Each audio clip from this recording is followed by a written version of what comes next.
In the peaceful village of the rats, King Hizrin had ruled wisely for years, ensuring no predator could breach their walls. Life had been good under his leadership, but one fateful day, their defenses fell to a cunning enemy, the cat family, led by the ruthless John. The cats descended upon the rats, tearing through their ranks and devouring many. King Hizrin, witnessing the massacre, had no choice but to surrender. The once proud rats were enslaved, forced to work tirelessly with little food and water, any resistance punished by death and consumption, a gruesome reminder of the cat's cruelty. Among the enslaved rats, Jumba, Hizrin's fiery brother, was filled with rage at the cat's mistreatment. He urged Hizrin to fight back, claiming the rats' superior numbers could overwhelm the cats. But Hizrin, ever cautious, warned that brute force alone would lead to their ruin. The cats were too powerful.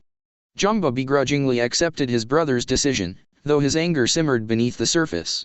One day, while working under the blazing sun, one of the rats collapsed from exhaustion. Instead of helping, the cats pounced on the poor creature, tearing him apart in front of the others. Jumba, witnessing the horrific act, could no longer contain his fury. "We want freedom," he shouted, rallying the other rats. They grabbed whatever they could, sticks, stones, anything to fight back. But despite their numbers, the cats were too strong, their claws and teeth cutting through the rats with ease. The rebellion was crushed, and in its wake, the suffering of the rats only deepened. Food became a rarity, and water was allowed once every 3 days. Hizrin, seeing his people on the brink of despair, knew something had to be done. He summoned his sorcerer, who concocted a deadly poison. The rats worked near the cat's well, and Hizrin devised a plan. One day, during their labor, a rat fell, creating a distraction. Seizing the opportunity, Hizrin slipped the poison into the well, knowing the rats wouldn't be drinking that day. By evening, the cats began to drop, one by one, their deaths seemingly certain. As night fell, the rats gathered the bodies, ready to burn them and finally claim their freedom. But just as they were about to light the fire, the cats stirred, coming back to life. John, their leader, sneered.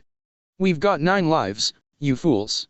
Panic spread among the rats as they fled for their lives, but the cats gave chase.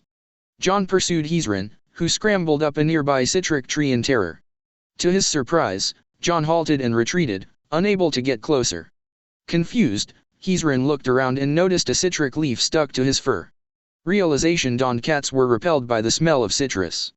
Armed with this new knowledge, Hizrin hurried to where his brother Jumba was tied up, about to be executed as an example. With the citric leaf in hand, Hizrin approached, and the cats sneezed violently, their faces swelling and turning red, giving the brothers a clear path. Hizrin freed Jumba, and together they walked out, heads held high. The next day, Hizrin and Jumba gathered citric leaves, placing them in the well and the food supply. Starving and thirsty, the cats had no choice but to flee the village, leaving the rats victorious at last.